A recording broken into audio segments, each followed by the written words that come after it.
Welcome to this week's show. Now this week on the show, we're diving back in the woods for another episode, so for all you speedball fanatics, go ahead and tune back out. We'll see you next week. But for the rest of you guys, we're talking woods and we're talking movement. This week we're talking about stalking, but we're not talking about individual stalking, we're talking about team stalking. Stuff that you're going to use in big games in order to get across the field a lot faster. So let's get right down to it, huh? Now I know we're going to be using military terms, and I know I'm going to be butchering the military system, so for everybody who's in the military, I genuinely apologize for completely destroying what you guys have spent years and years and years training on. It's not intentional, it's just paintball. Let it go. Just let it go. If you're already familiar with the speedball positions of the front man and the back man, you already pretty much know what our positions are going to talk about here.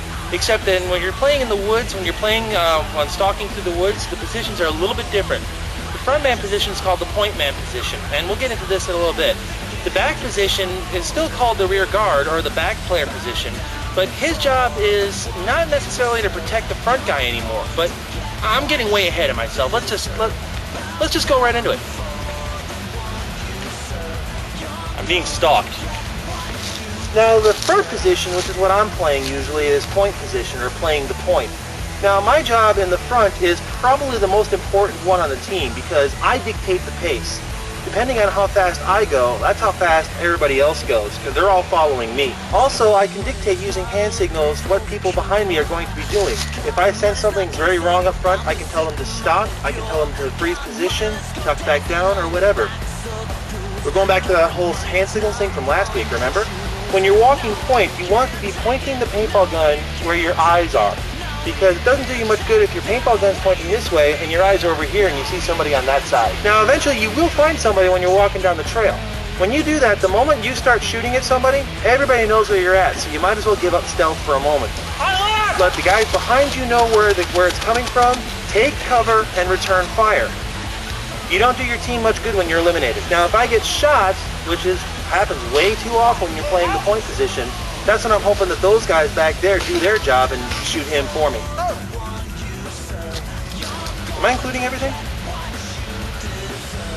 No clue. The second basic position is the back position. Now it's not like the back man on a speedball field where his job is to cover the front guy.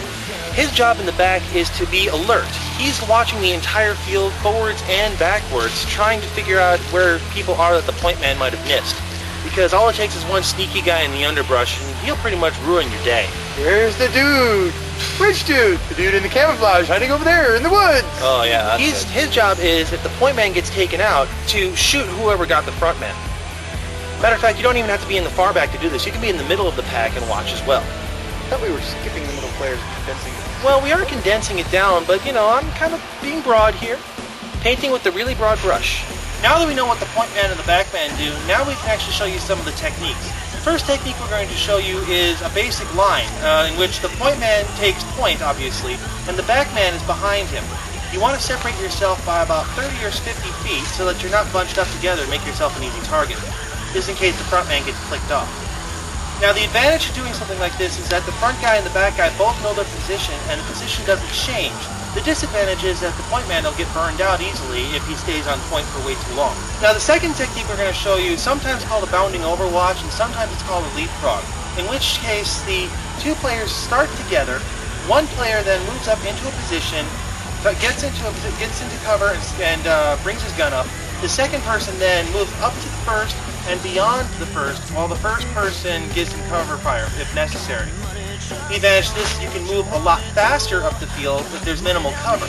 The disadvantage is that you're going to both be in the same position at several times, and it makes it easier for you to get picked off. The third thing we're going to show you is a skirmish line, and this skirmish line is a fairly classic move in which you just form a line horizontally across the field and you march or walk directly down the field as one long line.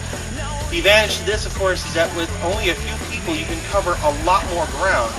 The disadvantage is that if you spread yourself way too thin, one person can hide in the weeds between you and start shooting you all in the back. When you add more people to the mix, it gets a lot easier because the point man can be rotated around a lot of times, and when you have a middle pack, it's easier to watch your back with more people. But that's for a little bit of practice and when you get more friends in on you. So we got a game to continue on, so I'll catch you guys next week. Okay, when they find me, I need you to lay down just a wall of paint, just a lot of paintballs in the air. Can you do that for me? Sure, no problem. See you guys next week.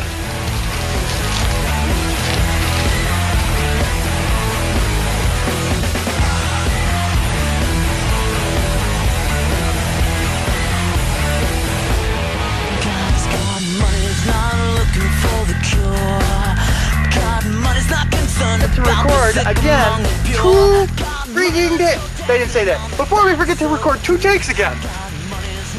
So, let's get to it, huh? Oh. The fun of filmmaking. Take this as a lesson, kids. Double checking. It does say record. We are going, okay. This time we're sure.